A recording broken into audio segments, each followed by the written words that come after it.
膝頭哥又比較凍啲啊，即係血公差，血公差咧就恢復嘅困難。你呢記得盡量唔好着短褲啊。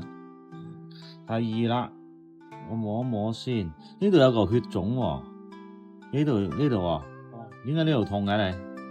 係咪呢位啊？入嘴面啦係咪啊？係啦 ，OK 得，呢個位應該未好。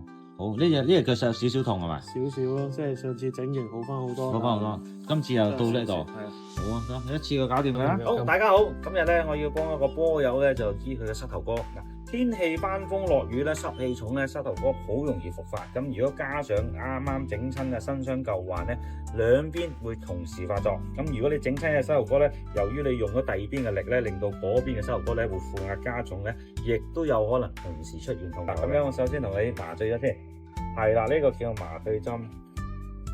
有冇 feel 到我嘅進入啊？有啊，入晒啊！入晒未？嗨唔嗨啊？好嗨啊！嗨嘅嗱，咁你仲踢唔踢波踢得咁嗨啊？啊，自己小心啲踢喎，知唔知啊？知道啊。係啦，我咧一般咧建議咧就做後備，做後備係冇咁傷嘅。嗱，呢個腳已經 OK 噶啦，呢度咧就呢邊都要整啊，因為呢邊都有少少嘅入邊有挫傷。好。